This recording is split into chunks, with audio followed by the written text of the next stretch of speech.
Ini pesertanya berapa orang?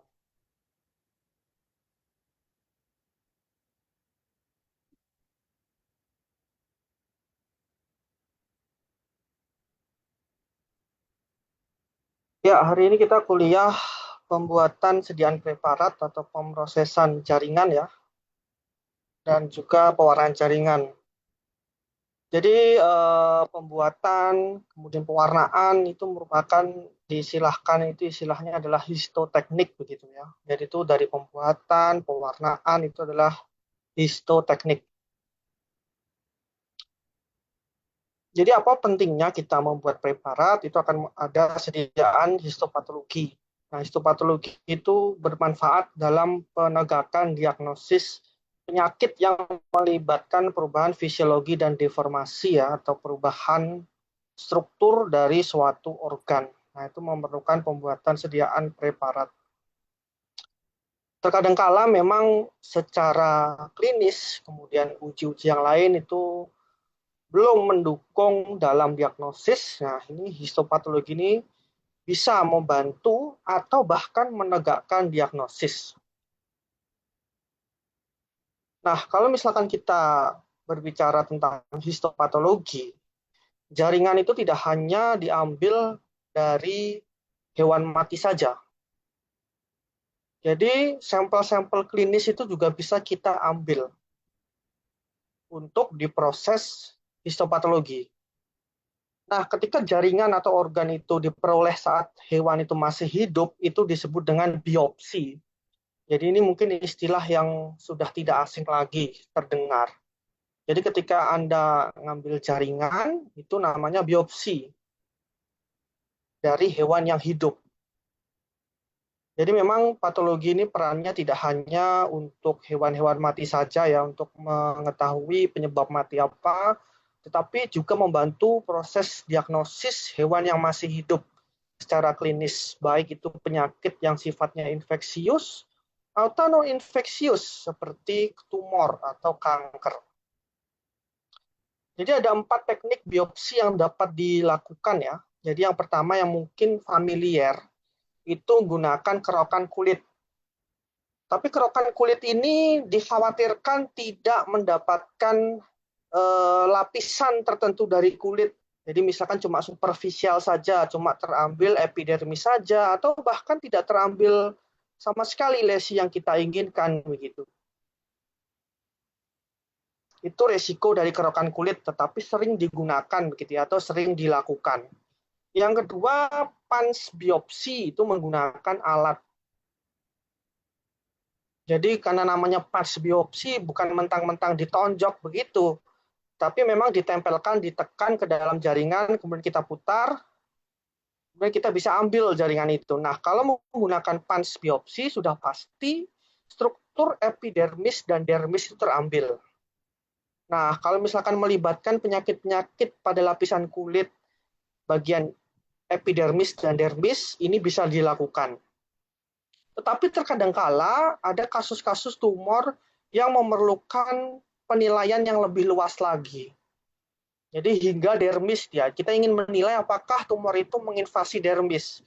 Sehingga diperlukan pengambilan jaringan yang lebih luas lagi. Nah, ini bisa menggunakan.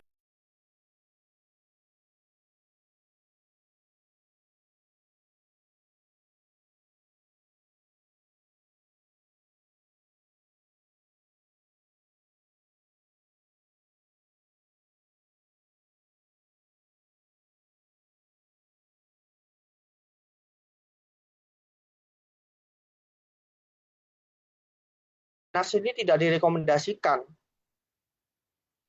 Karena pada dasarnya ketika ternyata jaringan itu kanker, amat sangat berbahaya bila kita langsung serampangan sembrono mengangkat tumor itu.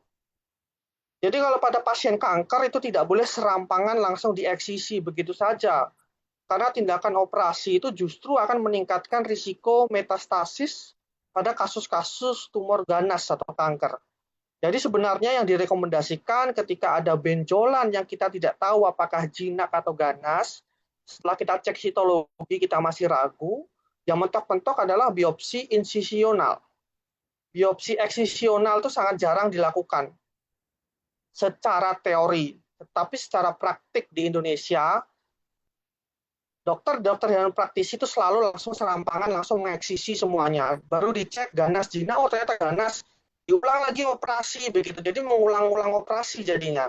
Jadi sebenarnya yang optimal kita ambil jaringannya dulu, baru nanti kalau sudah keluar hasil jinak atau ganas, kita lakukan operasi yang sebenarnya begitu. Tetapi secara praktik di lapangan selalu langsung biopsi eksisional, langsung dieksisi tumornya, dicek belakangan jinak ganas, ternyata keluar ganas, dioperasi lagi jadinya.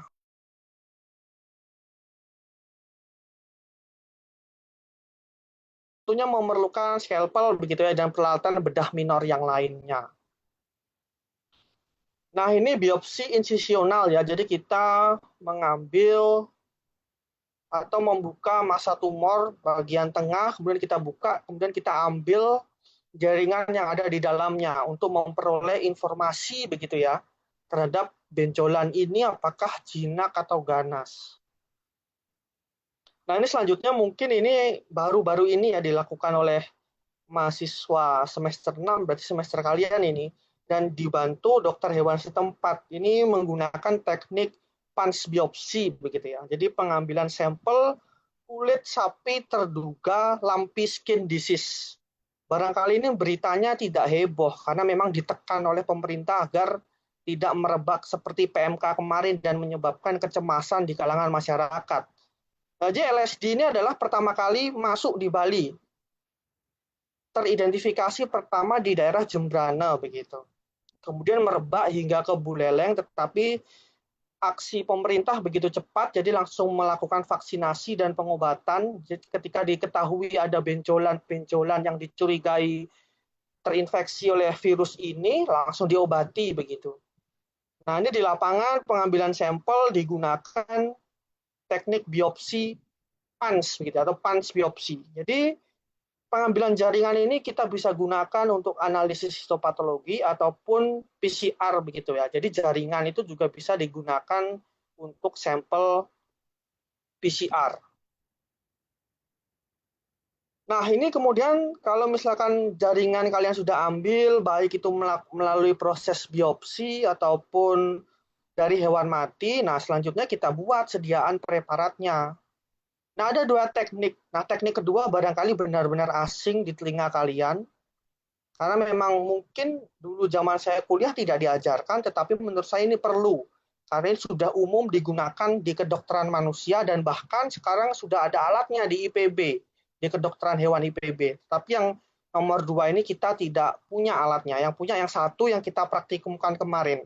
Jadi yang kita praktikumkan kemarin itulah adalah teknik paraffin embedding atau paraffin embedded. Itu teknik menggunakan jadi jaringan itu diproses menjadi blok parafin kemudian dipotong. Nah, teknik kedua itu adalah frozen section. Jadi ini teknik yang umum digunakan di kedokteran manusia. Jadi jaringan itu langsung dibekukan dalam suhu yang ekstrim ya minus 20 sampai minus 35 agar jaringan itu kaku sehingga mudah dipotong. Nah, untuk detailnya nanti akan saya jelaskan. Nah, rangkaian proses teknik pembuatan sediaan preparat menggunakan teknik paraffin embedding ini barangkali sudah dipraktikumkan kemarin. Jadi yang pertama ada pengawetan atau fiksasi, yang kedua itu kalau misalkan itu jaringan tulang, itu harus melewati proses dekalsifikasi. Kemudian dehidrasi, penjernihan, pembenaman, blocking, pengirisan jaringan, pewarnaan, dan kemudian perekatan dan pelabelan. Nah, ini sebelum kita lakukan pemrosesan di lab ya, kemarin seperti ini ya. Ini ada kita bilas dulu jaringan dengan air mengalir, kemudian kita lakukan trimming jaringan itu agar muat dimasukkan ke tisu kaset. Jadi jaringan yang datang di lab itu tidak serta-merta ukurannya pasti sesuai dengan tisu kaset. Jadi harus kita potong dulu. Misalkan dapat sampel sebongkah tumor yang ukurannya 10 kali 10 cm. Nah, itu kan tidak mungkin masuk ke tisu kaset begitu. Nah, kalau sudah kita trimming, nah kita masukkan tisu kaset, kemudian kita berikan label kode di tisu kasetnya menggunakan pensil. Kode sampelnya apa? Misalkan kita sudah tentukan kode itu. Yang pertama ada fiksasi ya. Jadi ini penting untuk mencegah jaringan mengalami atolisis hingga putrefaksi atau pembusukan. Tujuan fiksasi apa? Ya agar strukturnya itu mendekati aslinya. Ketika kita amati di mikroskop ya ini begitu struktur saat hewan itu hidup begitu kurang lebihnya. Jadi kita tahu apa yang terjadi pada jaringan hewan itu saat hewan itu hidup. Entah kena penyakit, kena racun, itu bisa ketahuan begitu. Tetapi kalau misalkan mengalami atolisis hingga pembusukan, ya kita tidak bisa interpretasi. Karena perubahan-perubahan yang terjadi ya karena terjadi akibat hewan itu setelah mati begitu.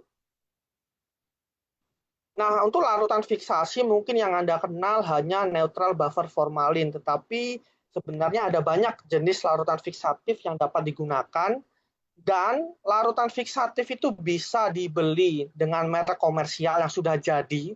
Misalkan neutral buffer formalin 10% itu ada. Tetapi sebenarnya neutral buffer formalin 10% itu bisa kita racik sendiri. Nah, kalau kita meracik sendiri, itu lebih murah. Nah, untuk tahap fiksasi sendiri ini berlangsung 12 sampai 24 jam. Nah, ini ada macam-macam larutan fiksatif ya. Jadi yang barangkali sudah tidak asing lagi, itu yang nomor satu ya netral buffer formalin atau disebut juga dengan fosfat buffer formalin. Ini ada sampai 15 larutan berbeda. Baru di mamalia, belum nanti di akuatik. Kemarin sudah saya sampaikan ada beberapa larutan yang dimodifikasi ya. Jadi ada penambahan air laut begitu kalau di akuatik. Tapi kalau di mamalia kurang lebihnya ini ada 15 jenis larutan fiksatif yang nomor satu yang paling umum digunakan. Nah ini ada resepnya nih. Jadi resep netral buffer formalin yang di lab Pato ini kita pakai ini dia. Ada disodium hidrogen fosfat 6,5 gram. Kemudian kita tambahkan potasium dihidrogen fosfat 4 gram, Aquades 900 ml, dan kita bisa tambahkan formalin atau formaldehid dengan konsentrasi 37-40%. Kalau di lab Pato kita gunakan 37% sebanyak 100 ml. Nah, ini jaringan yang dimasukkan ke pot sampel. Kita berikan label kode dengan perbandingan larutan fiksatif dengan jaringan itu 1:10. Satu jaringannya 10 itu adalah larutan fiksatifnya. Kedua, dekalsifikasi ini adalah khusus untuk jaringan yang keras. Misalkan tulang, tanduk, gigi, itu tidak bisa langsung dipotong dengan mikrotom. Kalau kalian paksa mikrotomnya yang rontok gitu nanti. Jadi bayangkan saja tulang untuk motong dengan pemotong biasa itu tidak bisa. Nah, oleh sebab itu bagaimana? Nah, setelah spesimen keras ini difiksasi, nah jaringan tersebut itu harus dilunakkan. Gimana caranya? Dengan cara dekalsifikasi. Jadi larutan dekalsifikasi ini nanti akan mengeluarkan substansi-substansi yang membuat spesimen itu keras. Jadi dikeluarkan itu. Jadi garam kalsium itu dikeluarkan sehingga jaringan itu tadi lebih lunak. Nah, dekalsifikasi ini kita bisa pakai larutan asam atau pakai EDTA. Nah, EDTA mungkin sering terdengar itu digunakan sebagai antikoagulan. Nah, selain dimanfaatkan sebagai antikoagulan, EDTA itu bisa digunakan untuk larutan dekalsifikasi atau pelunakan spesimen yang keras. Nah, biasanya yang umum digunakan itu adalah larutan asam format atau formic acid untuk dekalsifikasi. Yang di lab patologi ini pakai ini. Nah, kemarin saya dapat sampel dari klinik di Jimbaran itu ada osteosarkoma. Nah, akhirnya ada spesimen tulang begitu untuk praktikum tulang. Jadi, pakai ini dia larutan dekalsifikasinya. Pakai asam format 250 ml dicampurkan dengan air atau Aquades 750 ml. Kemudian kita campur dengan sodium format sebanyak 34 gram. 5 mm tulang itu butuh 4-5 hari untuk melunakkan jaringan tersebut. Itu baru 5 mm, belum nanti ukurannya lebih besar bisa lebih lama lagi. Jadi tiap 2 hari sekali nanti larutan itu harus diganti fresh atau baru. Jadi diganti, dibuang. Kemudian caranya kita ngecek itu sudah lunak atau tidak, gimana caranya kita tusuk jarum? Kan itu keras ya itu. Kalau masih keras, oh ini masih keras, tunggu lagi. Berapa hari lagi? Tiap hari harus dimonitor. Jadi untuk pembuatan preparat tulang itu harus perlu kesabaran ekstra begitu karena lebih lama lagi. Ini baru asam format begitu 4 sampai 5 hari. Nah, EDTA itu perlu waktu lebih lama lagi, bisa sampai 2 minggu. Itu tulangnya baru bisa lunak dan bisa diproses untuk berikutnya. Nah, kemudian dehidrasi mungkin sudah saya jelaskan di praktikum ya untuk menghilangkan air dari jaringan yang telah difiksasi begitu. Nah, karena dehidrasi itu memakai alkohol, komponen jaringan yang bisa larut dalam alkohol itu akan hilang. Contoh lemak. Jadi lemak akan hilang. Nanti kalau misalkan di histopatologi hanya berupa vakuola-vakuola. Vakuola itu tidak bisa dibedakan antara vakuola yang isinya lemak atau isinya glikogen. Nah, itu perlu pewarnaan khusus itu. Kalau lemak dengan molekul air itu bisa dibedakan. Karena kalau misalkan molekul lemak, dia mendesak inti sel ke pinggir, sedangkan molekul air inti selnya masih di tengah. Tetapi kalau molekul substansi yang isinya lain seperti glikogen itu tidak bisa itu. Nah, ini mungkin saya persingkat karena sudah dipraktikumkan. Ini juga demikian ya, kita pakai silol atau toluena kalau di lab pato. Nah, ini sebenarnya ada bahan-bahan lain untuk clearing begitu ya, ada kloroform, benzena, kemudian juga minyak kayu cedar itu juga bisa digunakan. Ini pembenahan juga mungkin sudah saat di praktikum ya, jadi langsung saja. Ini pakai tisu prosesor otomatis yang sudah dipraktikumkan. Nah, ini ada gambar saya waktu foto, waktu dibuka mesinnya. Jadi seperti ini, dia ada pintu masuknya. Kemarin kan bingung di mana pintu masuknya. Nah ini, ada pintu masuknya. Kita putar, nanti ada pintu masuknya. Nah keranjangnya dimasukkan ke sini. Kemudian ada timernya ini. Nah ini proses blocking. Nah ini blok parafin yang telah jadi. Nah kalau sudah seperti ini itu bisa jadi arsip. Jadi seperti perpustakaan yang isinya buku. Nah histopat itu kita bisa perpustakaannya itu berupa blok parafin. Jadi kita bisa kapanpun mau motong ini kapan, mau diwarnai dengan pewarnaan apa, karena ini kan bisa dipotong berulang kali. Kalau sudah habis ya tidak bisa, kita harus proses ulang dari awal. Tapi ini bisa dilakukan pemotongan berkali-kali untuk blok parafin yang telah jadi ini. Jadi kita bisa manfaatkan, kita bisa warnai kapan saja, di mana saja. Misalkan ini sudah jadi blok parafin, kalau saya mau motong, mewarnai di BBFET itu bisa. Ini bisa diwarnai di mana saja begitu. Jadi sebagai arsip ini blok parafin. Ini pengirisan jaringan atau sectioning. Ini kemarin juga sudah. Jadi ada pemotongan kasar dulu. Kalau misalkan memang blok parafinnya belum rata, baru kita lakukan pemotongan halus ketika blok parafinnya sudah rata.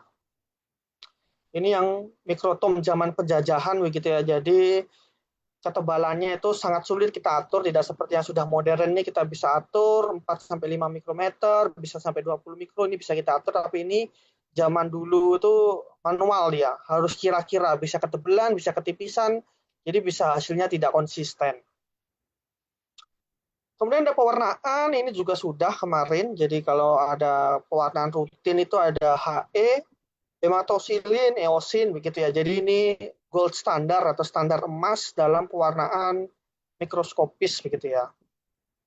Jadi hematoksilin itu sifatnya basah, jadi mengikat inti sel yang sifatnya asam, jadi mewarnai biru keunguan, sedangkan eosin itu mewarnai komponen basah pada jaringan sehingga warnanya kemerahan, biasanya sitoplasma dan jaringan-jaringan yang lain begitu.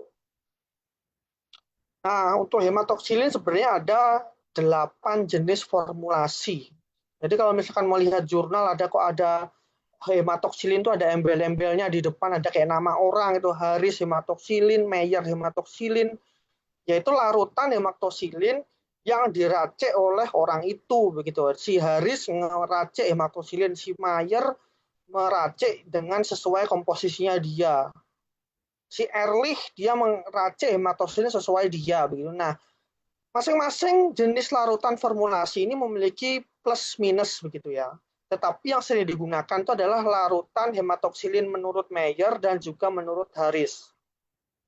Yang Harris itu biasa digunakan untuk pewarnaan rutin biasa yang sehari-hari dilakukan begitu ya, seperti di lab kemarin itu pakai larutan Harris hematoksilin. Sedangkan larutan Mayer biasa digunakan untuk counter stain pewarnaan imunohistokimia. Kemudian ini perekatan juga sudah kemarin pakai entelan. Nah, mungkin yang kemarin belum saya jelaskan, setelah direkatkan, cover gelasnya dengan entelan itu ditaruh ke inkubator 37 derajat untuk mengeringkan zat perekat itu. Jadi setelah kita tempelkan cover gelas itu kita tidak bisa langsung kita amati. Kita taruh inkubator dulu 37 derajat. Ya, kita tunggu 1-2 jam mungkin sudah kering, baru kita bisa amati di mikroskop. Ya, ini kemarin sudah juga prosedur pewarnaan rutin ya, deparafinisasi sampai ke mounting dan sampai ditaruh ke inkubator. Ini kemarin juga sudah dipraktikumkan. Nah, ini hasil pewarnaannya ya. Ini ada organ jantung, kemudian ini ada VU. Nah, selanjutnya ada frozen section atau potong beku istilahnya, bahasa Indonesianya. Jadi potong beku ini adalah proses pembuatan sediaan preparat yang cepat. Cuma kurang dari 20 menit jadi dia. Jadi teknik frozen section ini juga disebut dengan cryosection. Jadi jaringan itu nanti dibekukan secara cepat minus 15 derajat sampai minus 35 derajat tergantung alatnya. Kemudian dipotong menggunakan cryotom. Tadi ada mikrotom, ini cryotom. Jadi khusus alat memotong untuk potong beku. Ketebalannya mungkin lebih tebal dibandingkan mikrotom biasa, 5-15 mikrometer. Setelah itu dapat diwarnai secara cepat begitu. Setelah kita potong beku, kita warnai. Nah, kelemahannya, nah ini sudah berkali-kali saya sampaikan ya, kalau pemrosesan histologi itu haram hukumnya ditaruh ke freezer beku. Karena apa? Pasti ada artefaknya, perubahan-perubahan yang terjadi akibat proses pembekuan itu. Nah, frozen section juga demikian. Karena dia dibekukan, ada nanti artefak-artefak, tetapi mungkin tidak sebanyak jaringan yang dibekukan kemudian ditaruh ke proses metode konvensional untuk paraffin embedding. Itu nanti lebih parah ya. Tetapi ini lebih minim, tapi masih ada artefaknya. Tetapi walaupun ada artefak, masih bisa diinterpretasi. Nah, biasanya untuk meminimalisir efek artefak pembekuan ini jaringannya diberikan terlebih dahulu itu cryoprotectant terlebih dahulu. Itu untuk melindungi dari proses pembekuan yang ekstrim secara tiba-tiba. Terus kapan kita menggunakan frozen section? Nah, kalau di manusia itu sudah umum digunakan frozen section pada kasus operasi tumor. Jadi saat dokter bedah itu mengoperasi ya, khususnya ini misalkan operasi tumor otak, misalkan kan dibongkar itu kraniumnya. Kan tidak mungkin kita bongkar kranium, kita ambil jaringan, kita tutup lagi, terus kita baru nunggu, oh jinak apa ganas? Oh ganas, kita bongkar lagi. Nah itu tidak mungkin. Nah pada case-case operasi tumor yang membutuhkan hasil yang segera, itu perlu teknik frozen section. Jadi biasanya saat dokter bedah itu membuka, misalkan kita ngomongin tumor otak, begitu kita bongkar kraniumnya, langsung ambil jaringannya sedikit, kirim ke lab untuk dipotong beku. Kurang dari 20 menit langsung muncul hasilnya. Oh, jinak. Oh ya, kalau jinak nanti teknik motongnya beda. Tidak perlu melibatkan jaringan sehat di sekitarnya. Nah, kalau ternyata ganas, wah ganas, berarti potongnya harus lebih lebar lagi, harus melibatkan jaringan sehat di sekitarnya, harus dieksisi dia. Jadi keputusan bedah saat itu juga harus dilakukan berdasarkan hasil cepat dari potong beku ini. Nah, sebenarnya yang optimal itu sebenarnya operasi itu seperti ini. Kita tidak boleh operasi tumor, tutup, baru tahu jinak ganasnya, kemudian ternyata ganas, operasi ulang nanti.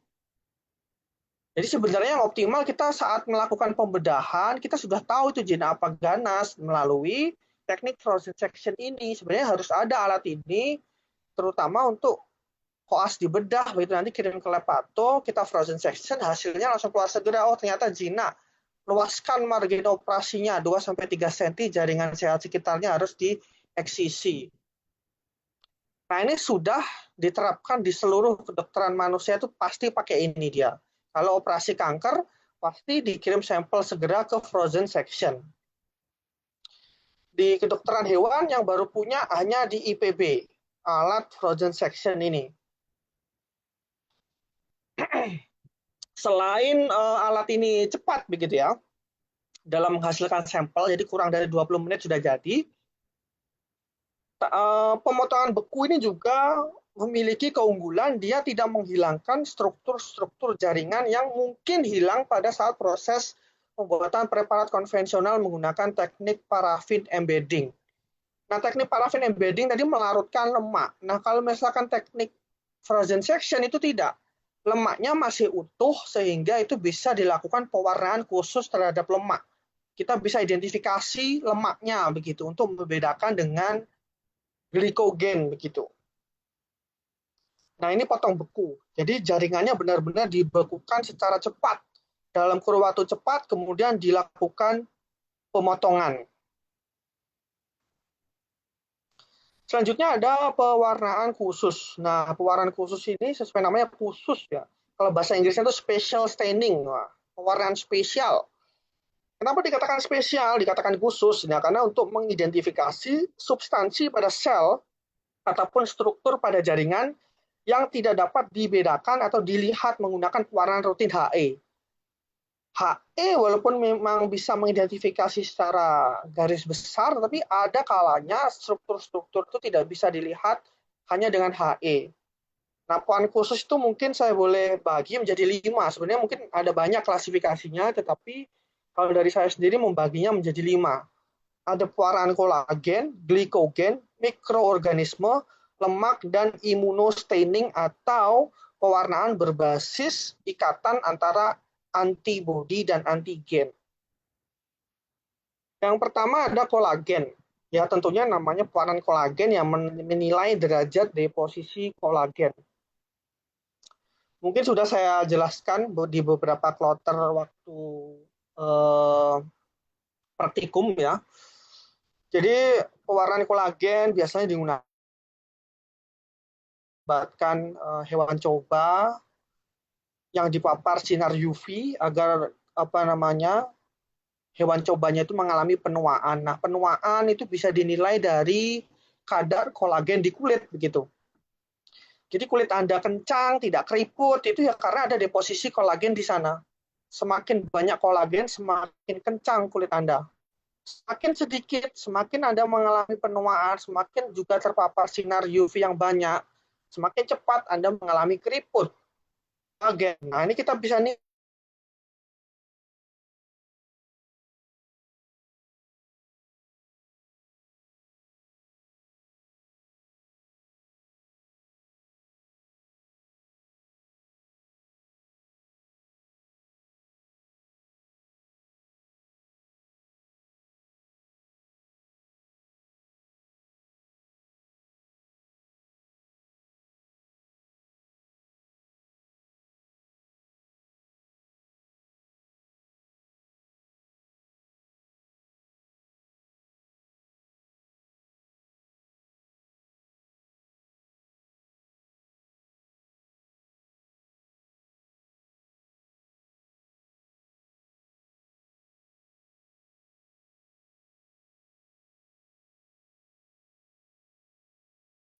untuk menilai derajat fibrosis. Nah, ini mesenterichrome kita pernah lakukan di lab. Picrosirius red kita juga sudah pernah lakukan di lab. Biasanya kita membantu mahasiswa S2 biomedik dari kedokteran begitu. Nah, untuk Van Giesen ini memang tidak pernah dilakukan karena Van Giesen ini adalah versi awal dari Picrosirius red. Yang sering digunakan sekarang adalah Picrosirius red karena lebih akurat dalam memvisualisasikan kolagen. Nah, ini ada mesenterichrome ya, sesuai namanya ya, tri-3. Jadi ada 3 warna yang akan muncul dalam pewarnaan ini. Jadi untuk membedakan kolagen otot polos, dan kemudian juga jaringan ikat. Nah, untuk melakukan pewarnaan ini biasanya larutan fiksatif yang disarankan adalah Bowen Solution, tetapi NBF 10% juga bisa digunakan. Nah, untuk reagen yang digunakan, kita menggunakan hematoksilin menurut racikan si Weigerts. Kemudian ada larutan A, B, dan C. Nah, larutan A ini adalah larutan yang sering juga disebut dengan plasma stain. Nah, itu mengandung asid fuchsin, silidin, dan sebagainya. Atau bisa menggunakan larutan lain seperti Bibris Scarlet. Larutan B dan C. Nah, hasil pewarnaannya, inti sel itu coklat kehitaman, kemudian ada otot, sitoplasma, fibrin, itu nanti akan jadi merah. Kemudian kolagen dan jaringan ikat lainnya itu hijau atau biru. Jadi tergantung jenis zat warna yang digunakan. Mau pengen hijau, kita bisa pakai light green. Atau kita nanti kalau pengen warnanya biru untuk jaringan dan kolagen lainnya, bisa pakai methyl blue kalau pengen biru. Jadi nanti yang diotak-atik itu adalah larutan C-nya. Nah, ini hasilnya ini. Nah, ini adalah kasus miokardial infark pada beruang. Jadi sampelnya itu berasal dari kebun binatang yang dari Jakarta. Jadi kebun binatang dari Jakarta ngirim sampel untuk tahu nih penyebab kematian beruangnya ini apa sebenarnya. Nah, miokardial infark ini adalah nama lain atau nama awamnya adalah serangan jantung. Jadi mungkin tidak asing lagi, ini wah ini orang ini kena serangan jantung, mati mendadak. Nah, istilah medisnya adalah miokardial infark. Karena ada sumbatan pada arteri koroner, biasanya disebabkan oleh arteriosklerosis. Nah, sumbatan pada arteri koroner itu menghambat suplai oksigen ke jantung. Nah, oksigen itu yang merupakan salah satu faktor jaringan itu bisa hidup. Nah, kalau suplai oksigennya berkurang bahkan berhenti, jaringan itu mati dia. Nah, jaringan yang mati ini akan membentuk jaringan parut di jantung ini. Jadi jaringan yang sudah mati itu tidak bisa tergantikan jaringan aslinya, jadi jaringan parut. Nah, ini banyak sekali di jantung beruang ini dia mengalami fibrosis begitu. Nah, kalau HE mungkin kita masih ragu, ini mungkin jaringan apa ini? Kita warnai pakai mesenterichrome, wah ini warnanya biru dia. Ini artinya jaringan parut ini. Artinya terjadi fibrosis pada jantung beruang itu. Sehingga kita berani katakan bahwa penyebab matinya kemungkinan besar adalah karena serangan jantung atau miokardial infark akibat adanya plak pada arteri koronernya. Nah, selanjutnya ini ada kasus leiomyoma ovarium. Secara HE kita sulit nanti ini apakah leiomyoma atau fibroma begitu. Leiomyoma itu adalah tumor jinak asal otot polos, sedangkan fibroma adalah tumor jinak asal jaringan fibroblast. Gimana caranya kita biar bisa yakin? Nah, mesenterichrome bisa dimanfaatkan untuk mendiagnosis jenis tumornya. Nah, ternyata warnanya merah. Nah, kalau merah tadi kan otot begitu. Nah, kalau otot artinya tumor ini merupakan tumor asal otot. Nah, karena tadi secara HE kita sudah curiga ke jinak, artinya kalau misalkan ini adalah otot polos, berarti diagnosisnya adalah leiomyoma. Nah, ini pewarnaan Picro-Sirius Red. Jadi kita tujuannya untuk mengkuantifikasi serabut kolagen pada jaringan. Jadi ditemukannya pewarnaan ini cukup unik nih. Jadi ada orang, entah orang iseng atau peneliti, ya saya tidak tahu, dia mengkombinasikan warna Sirius Red dengan bahan peledak pikrik acid atau asam pikrat. Nah, ini di otak saya tidak nyampe nih. Kenapa ada orang ngide zat warna dicampur dengan bahan peledak begitu. Nah, ini orang iseng level maksimal ini. Sehingga menghasilkan Picro Sirius Red. Hebat sekali orang yang menemukan ini. Jadi ngide zat warna dicampur dengan bahan peledak. Jadilah Picro Sirius Red ini yang merupakan zat warna yang paling optimal untuk mengkuantifikasi serabut kolagen. Nah, kolagen nanti akan terwarnai secara selektif sebagai warna merah. Nah, jadi seperti ini nih. Jadi ini adalah penelitian untuk mengkuantifikasi kolagen pada kulit. Semakin dia padat berarti semakin bagus, berarti tidak ada indikasi penuaan. Tapi kalau misalkan renggang-renggang semakin sedikit, itu berarti Anda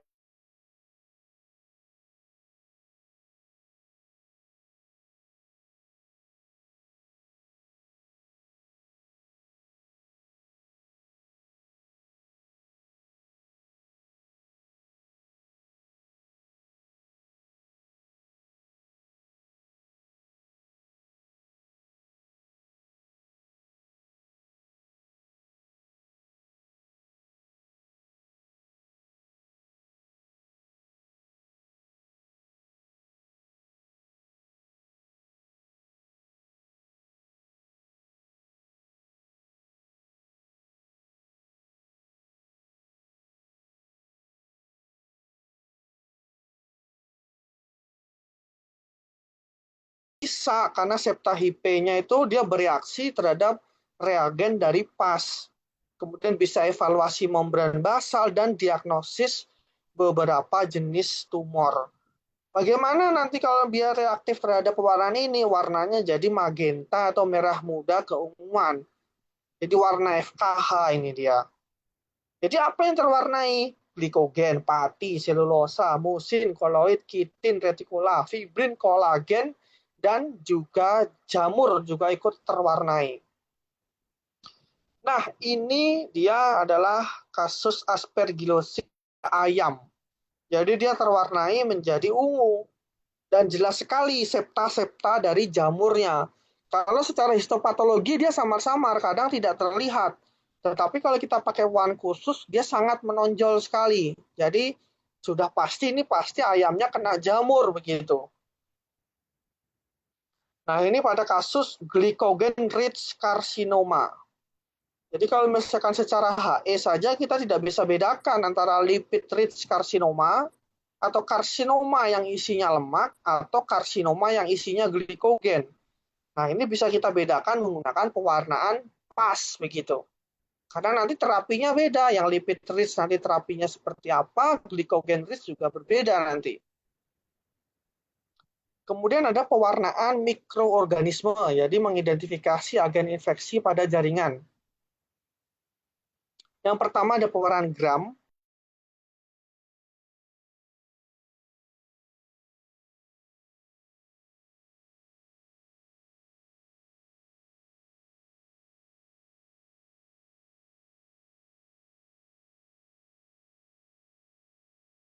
GMS, Grocott Gomori Metenamin Silver, jadi untuk jamur, dan juga PAS tadi sudah saya jelaskan, dia juga termasuk dalam pewarnaan mikroorganisme.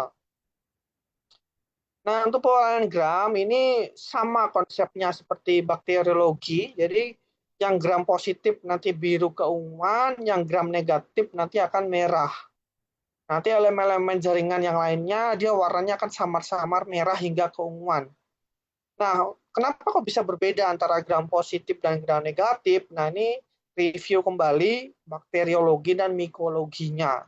Dibuka lagi. Itu ada hubungannya dengan struktur dinding sel bakteri gram positif dan gram negatif itu mereka berbeda.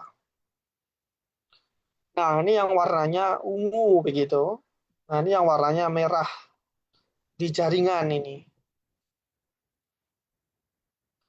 Kemudian ada perawatan GMS, ini juga untuk deteksi jamur, tapi eksklusif untuk jamur. Kalau yang pas tadi bisa macam-macam, bisa untuk glikogen, bisa untuk pati, selulosa, musin, dan substansi mukus lainnya. Tetapi yang GMS ini sudah spesifik, memang kita untuk deteksi jamur. Jadi sangat sensitif. Jamur dia akan terwarnai dengan hitam, sedangkan struktur-struktur lain, struktur-struktur latar itu akan hijau atau biru pucat. Nah, ini hasilnya. Udah fix ini untuk pewarnaan jamur, sangat spesifik dia. Yang hitam sudah pasti jamur. Selanjutnya ada pewarnaan lemak. Jadi untuk tentunya namanya aja pewarnaan lemak. Jadi untuk mengidentifikasi lipid dan fosfolipid. Jadi pewarnaan yang umum ada oil red O, Sudan 3, Sudan black B. Nah, ini hanya bisa dilakukan dengan potong beku atau frozen section. Karena metode parafin embedded itu akan melarutkan lemak, jadi tidak akan terwarnai. Jadi metode parafin embedding atau embedded ini dia larut akibat adanya alkohol. Jadi prinsipnya alkohol itu melarutkan lemak. Nah, jadi kemarin saya ada sampel yang saya curigai lipid rich carcinoma, tetapi saya sangat sayangkan tidak ada frozen section di lab. Sehingga saya kirim ke IPB yang memiliki alat itu. Kenapa tidak di FK Unut? FK Unut tidak punya. Harusnya FK itu punya, tetapi FK Unut tidak punya. Mereka numpang di Sanglah, di Rumah Sakit Sanglah. Sedangkan Rumah Sakit Sanglah itu tidak menerima sampel hewan. Dia hanya menerima sampel manusia. Nah, ini oil red O, ini penerapannya untuk diagnosis tumor lipid rich carcinoma. Jadi kalau memang droplet-droplet bulat-bulatnya itu bukan glikogen tapi lemak, dia akan terwarnai merah. Seperti ini dia. Ini kasus yang sangat-sangat langka. Selangka apa? Dari beberapa jurnal hanya melampirkan hanya 1 ekor di negara mana, hanya 7 ekor di negara mana. Kemarin saya menemukan yang saya duga lipid rich carcinoma. Makanya saya bela-belain ngirim sampel ke IPB untuk dianalisis. Apakah benar dia lipid rich carcinoma begitu. Kemudian kita juga bisa analisis deposit lemak pada hati. Nah, biasanya hati itu rawan terhadap deposisi lemak berlebih. Jadi ada degenerasi melemak pada hati. Terkadang juga itu rancu, apakah itu degenerasi melemak atau memang ada glycogen storage disease. Jadi ada kumpulan atau timbunan glikogen pada hati. Nah, cara membedakannya gimana? Ya dengan pewarnaan khusus ini. Kemudian ada Sudan 3, jadi tidak ada bedanya, cuma beda warna saja, ya selera lah. Kalau pengen merah, ya pakai oil red O. Kalau pengen dropletnya kuning, pakai Sudan 3. Kalau pengen hitam, ya yang suka hitam-hitam, ya pakai Sudan Black B begitu. Jadi droplet lemaknya akan berwarna merah, hitam. Jadi tidak ada bedanya nilai diagnostiknya. Sama-sama dia mewarnai khusus ke lemak, cuman warnanya saja yang berbeda. Nah, ini yang agak berat mungkin ilmunya itu ada immunostaining. Jadi ini adalah pewarnaan yang prinsipnya itu adalah mendeteksi protein spesifik menggunakan antibodi. Jadi prinsipnya itu ikatan antigen antibodi ya, sama dengan uji serologi seperti ELISA. Itu kan prinsipnya sama antigen antibodi. Tetapi karena ini di jaringan begitu, itu disebut dengan imunohistokimia. Aplikasinya untuk apa? Lokalisir antigen penyakit, diagnosis molekuler subtipe kanker. Jadi kanker itu ada subtipe-subtipenya, bisa dibedakan. Tidak hanya misalkan yang banyak subtipenya itu ada di karsinoma mamae. Mamae karsinoma itu banyak sekali subtipenya. Ada estrogen positif, progesteron positif, ada human epidermal factor 2 positif, tiga-tiganya negatif. Semua terapinya berbeda pendekatannya. Jadi walaupun sama-sama karsinoma, pendekatan terapinya berbeda tergantung subtipe molekulernya apa. Jadi apa gen yang mengalami mutasi. Jadi zaman sekarang sudah canggih. Terapi kanker itu sudah berbasis personal. Tiap orang walaupun jenis kankernya sama, belum tentu pendekatan terapinya sama begitu. Bisa saja berbeda karena subtipe molekulernya berbeda. Jadi sudah secanggih itu sekarang. Kemudian aplikasi lainnya untuk apa? Menglokalisir protein tertentu yang berkaitan dengan prognosis penyakit atau tingkat keparahan. Itu bisa. Jadi ada protein-protein tertentu yang kita identifikasi, oh ini kalau dia banyak di jaringan, nih penyakitnya parah nih, itu bisa. Kemudian kita juga dalam penelitian patogenesis penyakit, kita juga pakai imunohistokimia begitu. Jadi patogenesis dari suatu penyakit A, B, C yang kalian hafal di textbook itu bukan semata-mata tiba-tiba sudah jadi, sudah diciptakan begitu saja, tetapi itu ditemukan. Ada peneliti yang mengorek-ngorek, mencari gimana sih penyakit, misalkan LSD ini bisa menyebabkan benjolan, gimana patogenesis virus itu bereplikasi dalam tubuh. Nah, itu mekanisme itu ditemukan melalui penelitian dan imunohistokimia itu membantu dalam proses itu. Dan masih banyak lagi aplikasinya, tidak hanya yang saya sebutkan ini, karena imunohistokimia itu perannya sangat luas, karena basisnya kan antigen, antibodi. Jadi prinsipnya kalau ada protein yang cocok berikatan dengan antibodi, ya nanti akan terlokalisir secara imunohistokimia. Jadi manfaatnya itu sangat-sangat luas begitu. Nah, bagaimana kita cara melihat interaksi antara antigen dan antibodi begitu? Pertanyaannya itu. Karena kalau di ELISA kita bisa memakai ada namanya penilaian optical density. Nah, imunohistokimia gimana? Karena kan antibodi, antigen itu tidak terlihat, bahkan di mikroskop pun tidak bisa kelihatan begitu. Caranya, antibodi itu dipasangkan istilahnya atau dikonjugasikan dengan suatu enzim, atau kita bisa kasih atau kita label dengan fluorophore. Nah, konjugan enzim itu biasanya berupa horseradish peroksidase atau HRP, atau bisa menggunakan alkalin fosfatase.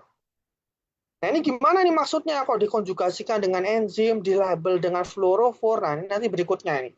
Nanti ada diagramnya agar lebih mudah memahami maksudnya apa. Jadi imunohistokimia itu ada metode langsung atau direct immunohistochemistry dan tidak langsung atau indirect immunohistochemistry. Jadi prinsipnya tadi sudah saya jelaskan, sederhana antigen antibody. Jadi ini segitiga ini ibaratkan antigen, yang bentuk seperti Y ini adalah antibodinya. Yang metode langsung antibodinya hanya satu saja. Ini mungkin salah nih, saya tulisnya. Harusnya ini antibodi saja, karena antibodinya hanya satu. Ketika antibodi itu cocok sesuai dengan antigennya, dia akan berikatan. Nah, antibodi ini ditempeli sesuatu nih. Nah, sesuatu ini bisa berupa enzim atau label fluorophore tadi. Jadi bisa berpendar nanti dia. Nah, kalau metode indirect, dia double gitu. Maksudnya double gimana? Jadi ada antibodi yang berikatan dengan antigennya, kita beri antibodi yang berikatan dengan antibodi yang menempel pada antigennya. Jadi double antibodi begitu. Kenapa perlu dua antibodi seperti ini? Nah, biasanya untuk menguatkan sinyal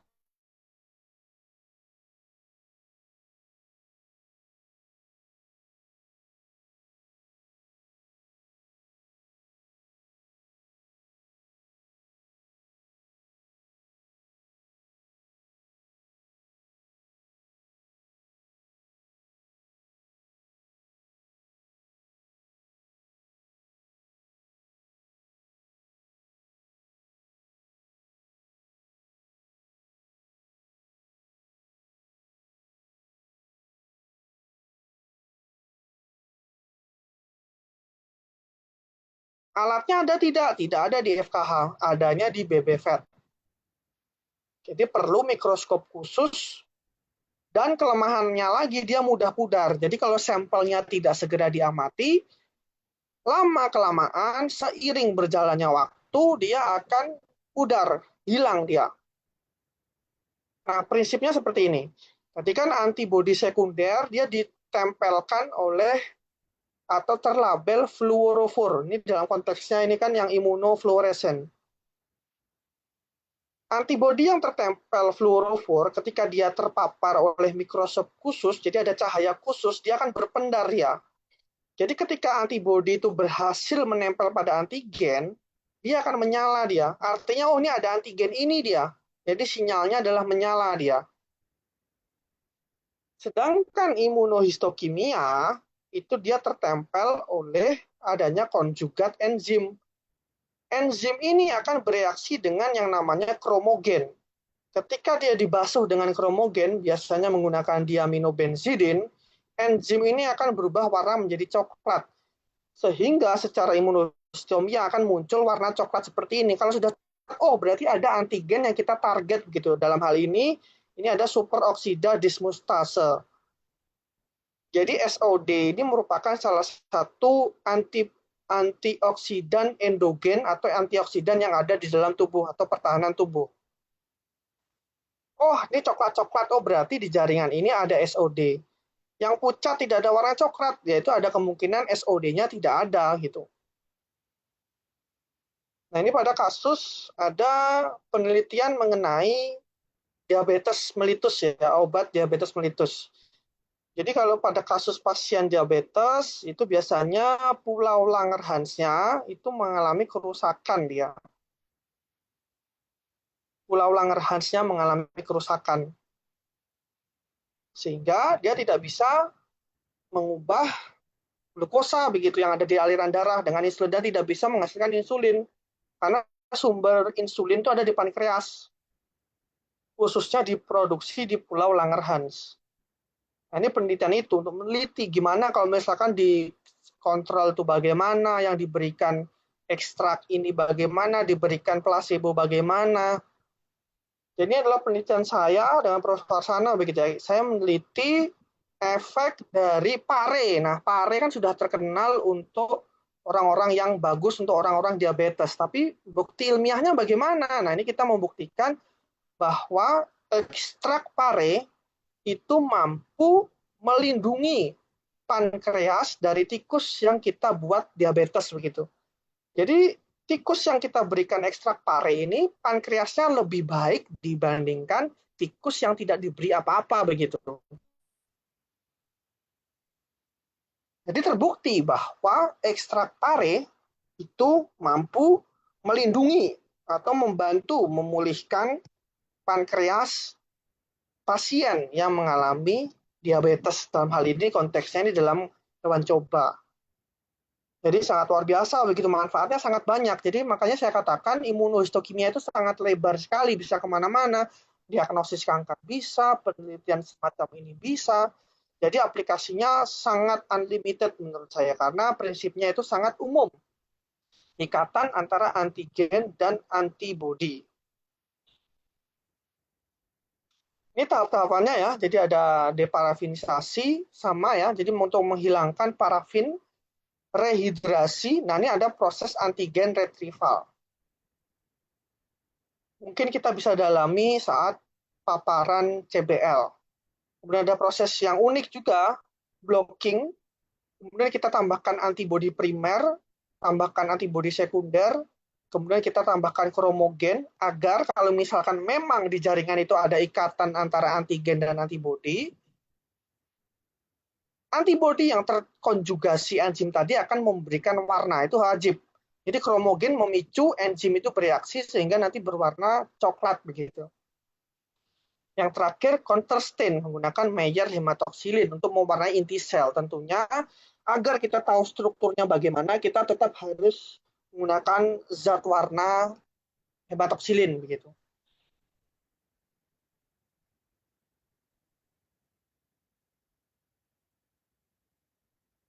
Nah, kalau untuk imunohistokimia itu slide-nya khusus. Tidak pakai slide kaca biasa. Jadi slide-nya itu sudah dibalut dengan polyelysin. Nah, polyelysin itu adalah polimer yang bermuatan positif ya. Biasanya slide-nya itu dicirikan dengan seperti ini dia. Ada label P-nya, itu artinya polyelysin, atau biasanya di sininya ada plus begitu. Plus ini ada kutub positif begitu. Nah, biasanya seperti ini. Kalau di patologi itu dia yang seperti ini dia. Ada kutub positifnya. Jadi memang polyelysin itu memang bermuatan positif. Nah, kenapa kedemikian kita lapisi dengan muatan-muatan positif seperti ini? Nah, karena jaringan itu umumnya bermuatan negatif. Nanti ada gaya elektrostatik antar keduanya sehingga jaringan yang di sini nanti itu akan menempel lebih kuat daripada yang seperti biasanya yang kita tempel pakai slide glass biasanya. Walaupun sudah nanti kita taruh ke hot plate, proses imunohistokimia itu sangat-sangat keras begitu. Artinya kita nanti panaskan slide-nya dalam suhu ekstrim, itu nanti proses antigen retrieval, kemudian ada pembilasan yang berulang kali, sehingga itu perlu daya lekat yang lebih kuat agar tidak lepas. Itulah kenapa digunakan slide khusus ini. Jadi slide yang setelah dibalut dengan polyelysin.